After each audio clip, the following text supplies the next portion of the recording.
আপনারা এই শুটকি পল্লীটিও দেখতে পাবেন। জন্য তারিফ ভাইয়ের ক্যামেরাতে আপনারা সেগুলো দেখতে পারবেন। এই ঝুলনা পয়েন্ট, এখানে বেশ অনেকগুলো দোলনা রয়েছে, বিভিন্ন ধরনের দোকানও এখানে রয়েছে অনেক। এই বিকালবেলায় এই লেবুর বনে চলে আসবেন, এই সুন্দর দৃশ্যটা আপনারা দেখবেন। আমরা কুয়াকাটা এসে দুপুরের খাবার দাবার শেষ করলাম, একটু রেস্ট করলাম। এখন বিকাল প্রায় 4টার একটু বেশি বাজে। তো এখন আমরা বিভিন্ন স্পটে ঘুরবো, কোন কোন স্পটে ঘুরবো আর আজকে সারা দিন এবং রাত অবধি পর্যন্ত যাই করব আপনারা আমাদের এই ভিডিওতে দেখবেন। একবারে হোটেল থেকে বের হয়ে মেন সড়ক উঠলাম। আজকে বিকালে দেখি কোথায় কোথায় ঘুরতে পারি, কোন কোন স্পটে যেতে পারি, আপনাদেরকে দেখাতে পারি। আর আমরা এখন রয়েছি কুয়াকাটা একদম জিরো পয়েন্টে। এই জিরো পয়েন্ট থেকে আমরা যাচ্ছি সামনের দিকে। এই যে আমরা যাচ্ছি আর কি, আমরা যাচ্ছি মূলত বাইকে করে। আমরা বাইক দিয়ে এসেছি এই ট্যুরটাতে। আর এই মুহূর্তে আপনারা দেখছেন যে আমার গাড়ির পিছনে এই আমাদের শাহিন ভাই রয়েছেন। তো শাহিন ভাই, আপনি তো কুয়াকাটায় ফার্স্ট টাইম আসলেন, এই কেমন লাগছে আপনার কাছে? আপনি আসলে চাইলে কিছু বলতে পারেন। খুবই সুন্দর একটি জায়গা কুয়াকাটা। তো আজকে আমরা বাইক নিয়ে আসার কারণে প্রত্যেকটা জায়গা বেশ ভালোভাবে দেখতে পারতেছি। এছাড়া যারা বাইক ছাড়া আসবে তারাও দেখতে পারবে। আর এখন আমরা যাচ্ছি হচ্ছে লেবুর বন, সেখানে শুটকি পল্লী আর অনেক কিছু আছে, সেগুলো দেখানোর জন্য। তারিফ ভাইয়ের ক্যামেরাতে আপনারা সেগুলো দেখতে পারবেন। খুবই সুন্দর জায়গা, মানে এখানে আপনি হচ্ছে কম বাজেটের মধ্যে আর কি, কক্সবাজারের চেয়েও সবকিছু কমে যদিও, মানে সমুদ্র উপভোগ করতে পারবেন, সমুদ্র দেখতে পারবেন। আর যখন আপনারা এই লেবুর বনের উদ্দেশ্যে রওনা করবেন, তখন বাম পাশে সেই সমুদ্র, যে কুয়াকাটার একদম বিচটা দেখতে পাবেন। আর সাথে একবারে মেরিন ড্রাইভের মতো, আমি বলবো এটি কুয়াকাটার মেরিন ড্রাইভ।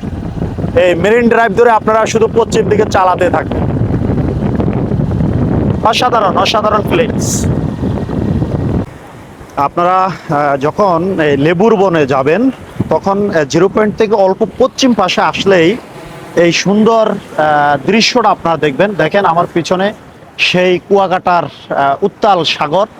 এখানে আসলে যে সাগরের কি গর্জন রয়েছে এটি আপনি শুনতে পাবেন। তো চাইলে আপনারা যখন এই পথ ধরে যাবেন, তখন এখানে দাঁড়িয়ে 2-4 মিনিট সময় আপনারা দিতে পারেন। এই জায়গাটা খুবই চমৎকার একটি জায়গা। আপনারা এই লেবুর বন যাওয়ার পথে কয়েকটা স্পট আপনাদের পড়বে। তো এখানে একটা ঝেলেপল্লীও রয়েছে। আমরা এখন ঝেলেপল্লীতে যাব। আমরা দেখানোর চেষ্টা করব যে এখানের এই ঝেলেপল্লীর ঘরবাড়ি কীরকম। এই যে দেখেন, এটা হচ্ছে কুয়াকাটার সেই ঝেলেপল্লী, যেটি কুয়াকাটা জিরো পয়েন্ট থেকে 2 থেকে 2.5 কিলো পশ্চিম দিকে আসলেই এই ঝেলেপল্লীটা মূলত দেখা মিলে। তো এখানে এই ঝেলেরা মূলত বসবাস করে এই ঘরগুলোতে। অবশেষে আমরা এই কুয়াকাটা জিরো পয়েন্ট থেকে প্রায় 5 কিলো পশ্চিম পাশে চলে আসলাম লেবুর বন। তো এই লেবুর বনটা আপনাদেরকে ঘুরে দেখাবো এবং এখানে শুটকি পল্লী রয়েছে, সবগুলো দেখাবো, সাথে থাকুন। তবে এখানকার জায়গার অবস্থা খুবই খারাপ, আমাদের বাইক চালাইতে কষ্ট হচ্ছে। আশা করি কর্তৃপক্ষ সুদৃষ্টি দেবে।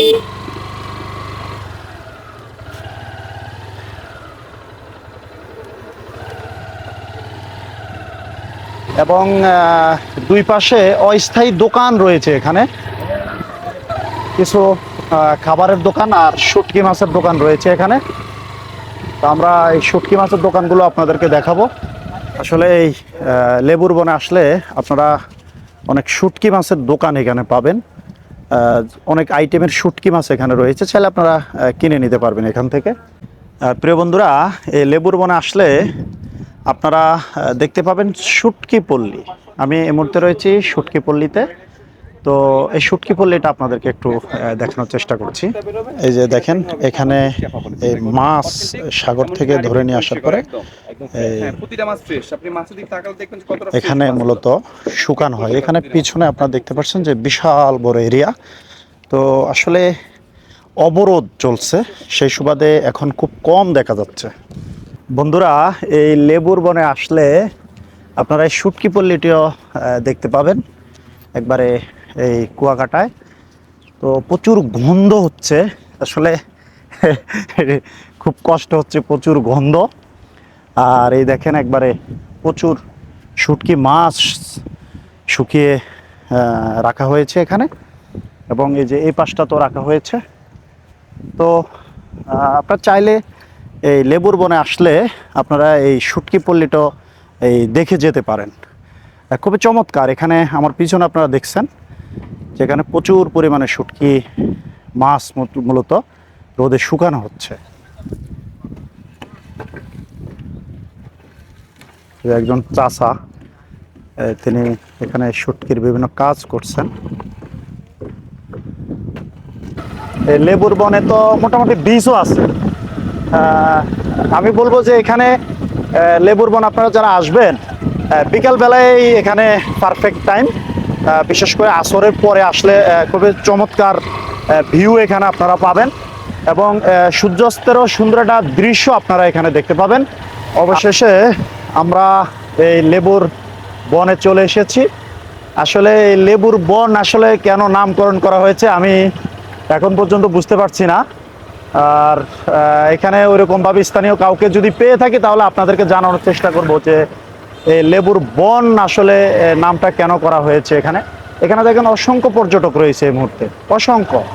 একবারে এই বিকালবেলার দৃশ্যটা যদি আপনাদেরকে দেখানোর চেষ্টা করি আমি এই মুহূর্তে, আপনারা দেখছেন যে সাগরকন্যা কুয়াকাটা লেবুর বন থেকে খুবই চমৎকার, খুবই চমৎকার জায়গা। এখানে এখানে শত শত লোক এখানে এই মুহূর্তে রয়েছেন, তারা বিভিন্ন ভিডিও ছবি যে যার মতো করছেন। এখানে লেবুর বনে বিশেষ করে এই বিকালবেলা প্রচুর পর্যটক এখানে থাকে। এখানে এই বিকালবেলার সময়টা খুবই অসাধারণ। বিশেষ করে আপনারা যদি এখানে না আসেন তাহলে এই সুন্দর দৃশ্যটা আপনারা দেখতে পাবেন না। এখানে এই বিভিন্ন ধরনের ট্রান্সপোর্ট রয়েছে এখানকার লোকাল। তো আপনার চাইলে এখানে এসে এই বিকালের সময়টা এই লেবুর বনে এই কাটাতে পারেন। আমি বলবো যে খুবই চমৎকার একটি জায়গা। দেখেন পিছনের এই যে সাগর কি উত্তাল রয়েছে, প্রচুর গর্জন হচ্ছে। আপনারা আসলে শুনতে পারছেন কিনা আমি জানি না, এই যে প্রচুর। এবং এখানে বেশ পর্যটকেরও এখানে রয়েছে, তারা এই বিকালবেলার সময়টা এই লেবুর বনে বেছে নেয়, কারণ এখানে সুন্দর বিকাল কাটানো যায়। তো যারা বিশেষ করে কুয়াকাটা আসবেন আপনারা একটু সময় পেলে এই বিকালবেলায় এই লেবুর বনে চলে আসবেন। দেখেন এখানকার জাস্ট ভিউটা দেখেন। লেবুর বন থেকে একটু সামনের দিকে গেলে দেখা যায় সুন্দরবনের একটি দৃশ্য। তো আমরা সেখানে আপনাদেরকে নিয়ে যাচ্ছি, আর বিশেষ করে একবারে সাগরের পাড় দিয়ে বাইক চালাচ্ছি। এটি অসাধারণ ফিলিংস। এই লেবুর বন থেকে একটু সামনে আসলে আপনারা পেয়ে যাবেন এই দোলনা পয়েন্ট। এখানে বেশ অনেকগুলো দোলনা রয়েছে। চাইলে আপনারা এখানে এসে এই বিকালের কিছু সময় এখানে কাটাতে পারেন। আর এখানে আসলে এক পাশে রয়েছে দোলনা পয়েন্ট, আর এক পাশে রয়েছে এই সাগর। আর দেখেন এই মুহূর্তে সূর্যটা তার বাড়ি ফিরে যাচ্ছে। অসাধারণ, আমি বলবো যে অসাধারণ ভিউ দেখেন। আর আমি আসলে এই সময়টাতে বিশেষ করে আমি আমার পরিবারকে মিস করছি। যদি এই জায়গাগুলোতে আমি আমার পরিবারের সবাইকে নিয়ে আসতে পারতাম, বিশেষ করে আমার বাবা মা, আমার স্ত্রী, আমার দুই মেয়ে, এবং আমার বোন, আমার বন্ধু, আমার ভাইগনারা, আমার বন্ধু বান্ধব, মানে যারা আমার শুভাকাঙ্ক্ষী রয়েছে, আমার অনেক ফ্রেন্ড সার্কেল রয়েছে, আমার অনেক সম্মানের মানুষ রয়েছে। আসলে সবার নাম আমি এখানে আনতে চাই না। তো আপনাদের সবাইকে আমি মিস করছি এই জায়গাটা। এখানে সত্যি আমার কাছে একটু নিঃস্ব মনে হচ্ছে যে কি সুন্দর দেশ, কি সুন্দর প্রকৃতি, আল্লাহ তাআলার কি সৃষ্টি। যদি আপনাদেরকে দেখাতে পারতাম তাহলে আসলে এই মনটা, এই হৃদয়টা আর একটু ভালো লাগতো। তো যদি আল্লাহ তাআলা কখনো সুযোগ করে দেয় তাহলে ইনশাল্লাহ দেখানোর চেষ্টা করব, পরিবার নিয়ে আসার চেষ্টা করব। বন্ধু বান্ধব নিয়ে আসার চেষ্টা করব, শুভাকাঙ্ক্ষী যারা রয়েছেন তাদেরকে আনার চেষ্টা করব। দেখতে থাকুন। আর আজকে আপনারা জানেন যে আমার আরেকজন চপর সঙ্গে রয়েছে, যিনি দেবজেলা ভোলার জনপ্রিয় কন্টেন্ট ক্রিয়েটর যিনি শাহিদ ভাই।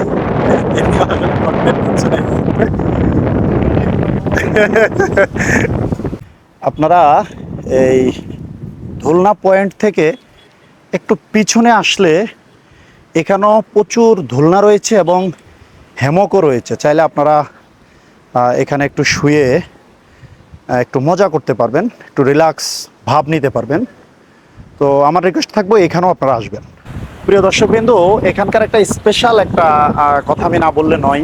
অলরেডি সূর্য ডুবে গিয়েছে, কিন্তু দেখেন চারপাশের এই দৃশ্যটা দেখেন, একবারে মনে হয় যেন এখনো সূর্য আছে এরকমই দেখা যাচ্ছে।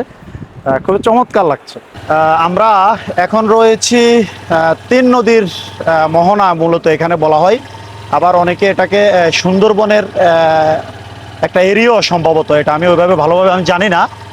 তো একবারে কুয়াকাটার থেকে প্রায় 7-8 কিলো পথ আপনারা এইদিকে আসলে এই সুন্দর স্পটটি আপনারা পেয়ে যাবেন। আসলে ভালো লাগছে, একবারে সাগরের পাশ দিয়ে বাইক চালাচ্ছি আর আপনাদেরকে এই অপরূপ সৌন্দর্য দৃশ্য আপনাদেরকে দেখানোর চেষ্টা করছি।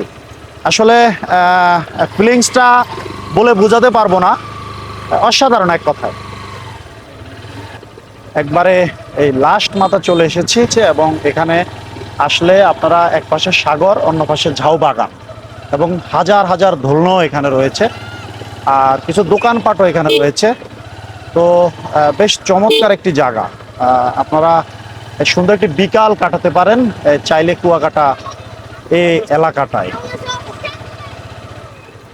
কত করে চাচা? 100 টাকা পিস যাবে। এই যে বড় বড় ডাব দেখছেন সব 100 টাকা করে পিস। শুভ সন্ধ্যা। এই মুহূর্তে রয়েছি ফিশ ফ্রাই মার্কেট কুয়াকাটায়। এখানে আসলে আপনারা হরেক রকমের এই মাছ প্রায় খেতে পারবেন। বিভিন্ন ধরনের দোকানও এখানে রয়েছে অনেক। এখানে আপনারা অনেক দোকান পেয়ে যাবেন।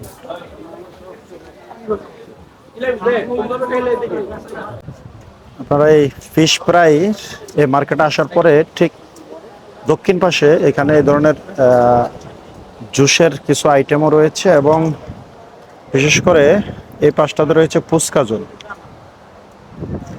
সন্ধ্যার পরে এসে এখানে এই ফুচকা থেকে শুরু করে বিভিন্ন ফাস্টফুড খাবার এখানে খেতে পারেন। তো আজকের ভিডিওটি এখানে শেষ করলাম।